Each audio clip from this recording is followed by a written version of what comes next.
Всім привіт! Сьогодні ми з вами подивимось відеоогляд Ulefone Armor 15. Зараз у нас запис на фронтальну камеру, а приклади з основної камери і все інше дивіться у цьому відео.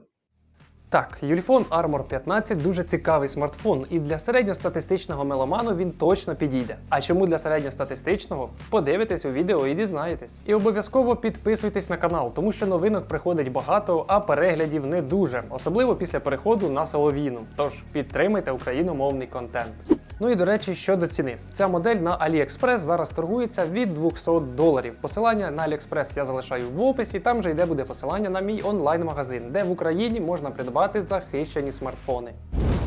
Цей смартфон має вагу майже в 350 грамів, а товщина корпусу складає 18 мм за рахунок сильно виступаючих елементів знизу і зверху на задній панелі. І це, до речі, великий плюс, тому що камера у нас захищена, скло не буде царапатись, тому що якщо придивитись, оцей от бортик він трошечки виступає. Тобто, коли кладете отак смартфон, він не буде царапати ні глянець, ні камери. Звичайно ж, плюсом смартфону також є датчик пропущених сповіщень, знаходиться він ось тут, в правому верхньому куті, і світить доволі яскраво.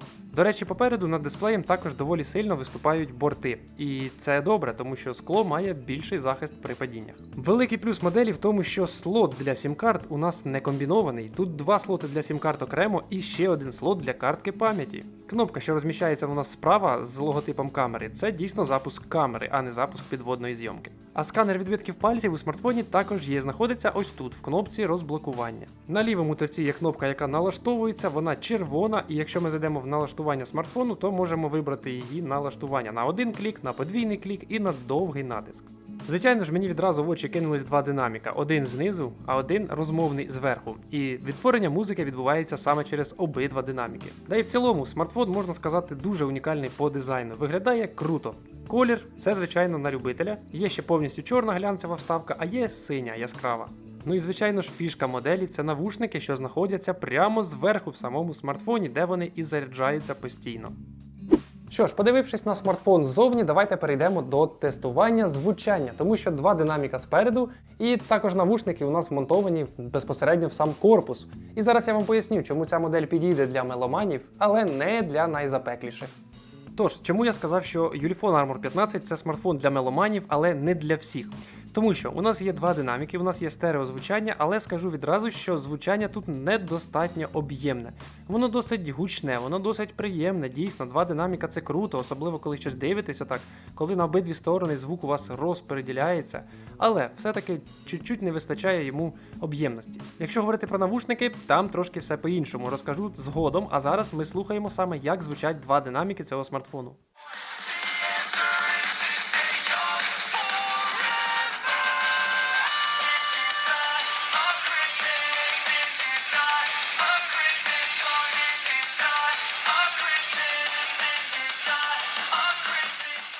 Що ж, тепер покажу, як працюють навушники. Знаходяться вони зверху, під заглушками. Заглушечки ми вскриваємо. Зацеп для нашого нігтя там є, тобто ми так просто беремо і витягуємо ці навушники.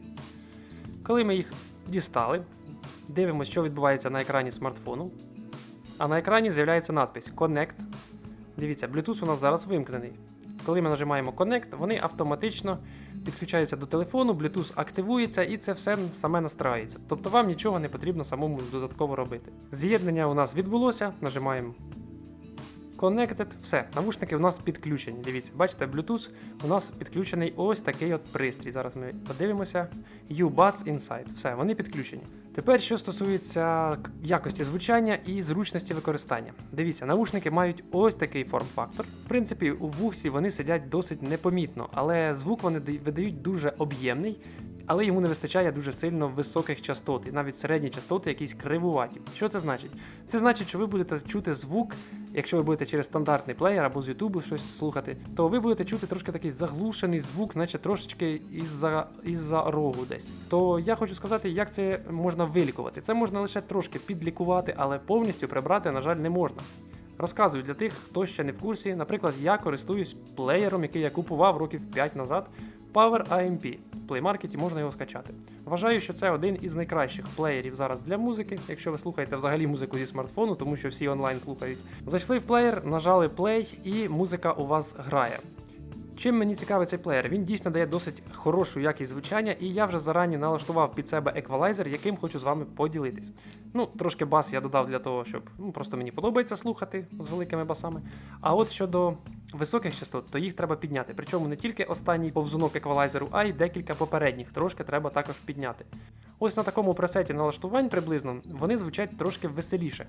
А саме головне, що я хочу вам сказати, це те, що якщо ви слухаєте ці навушники, наприклад, декілька хвилин, ви дуже швидко звикаєте до цього типу звучання. Особисто я не перевіряв автономність цих навушників, чомусь я цей момент упустив перед відеооглядом, я буквально хвилин 20 у них послухав музику, не більше.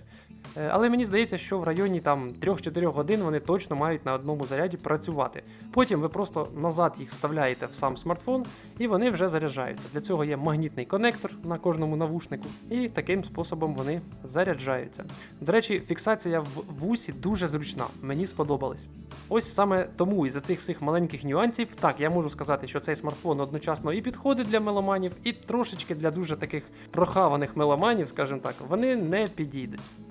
Що ж, зі звуком завершили, тепер перейдемо до заліза. Адже в смартфоні за $200 цей пункт також дуже важливий.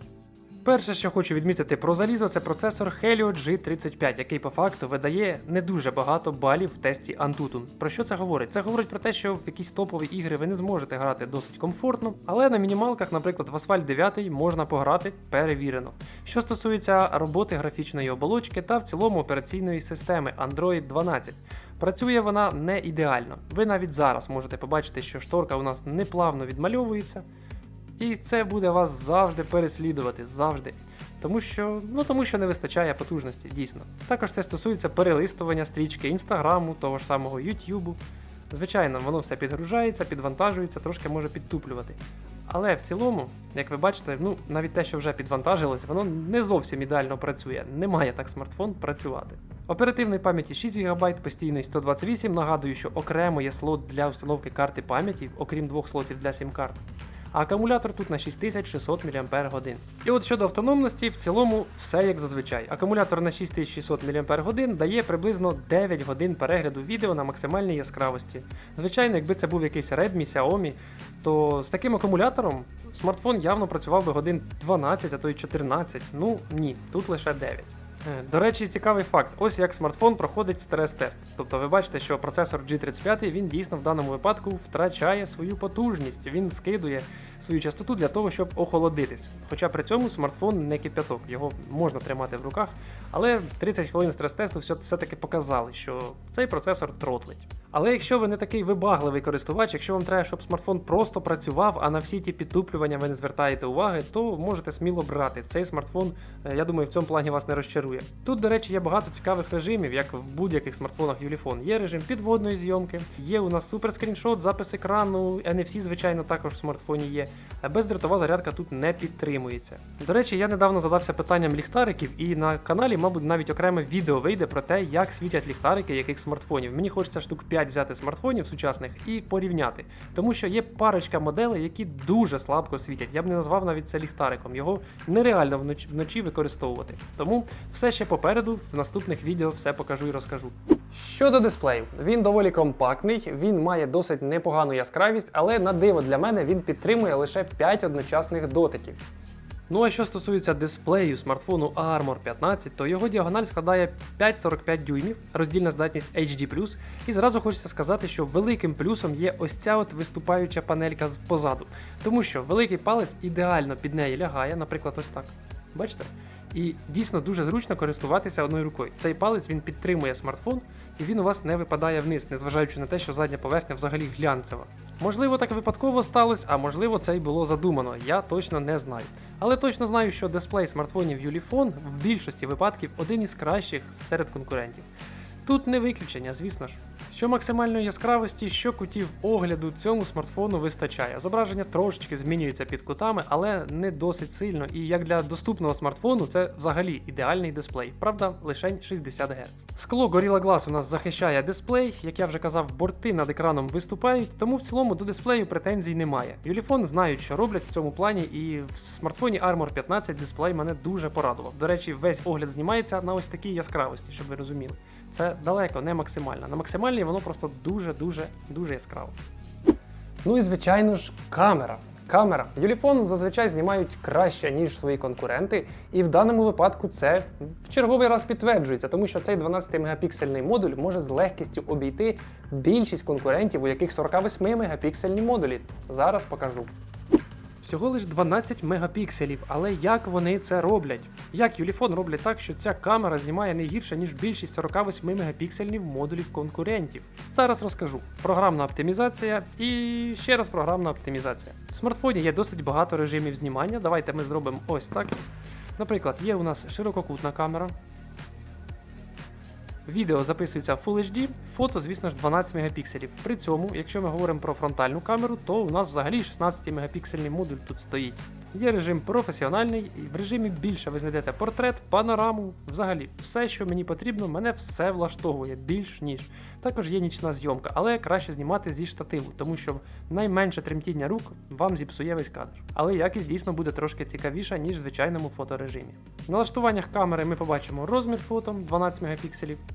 Можна також поставити сіточку, хто любить так знімати, бачите?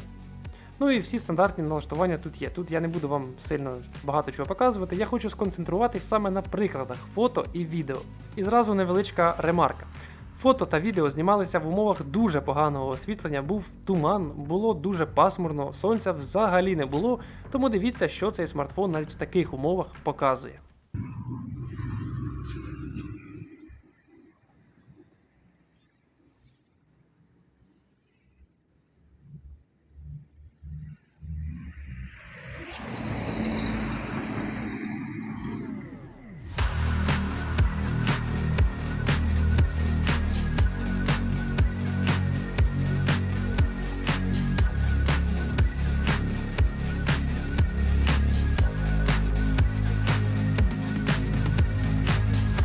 Що ж, як вам Юліфон Armor 15?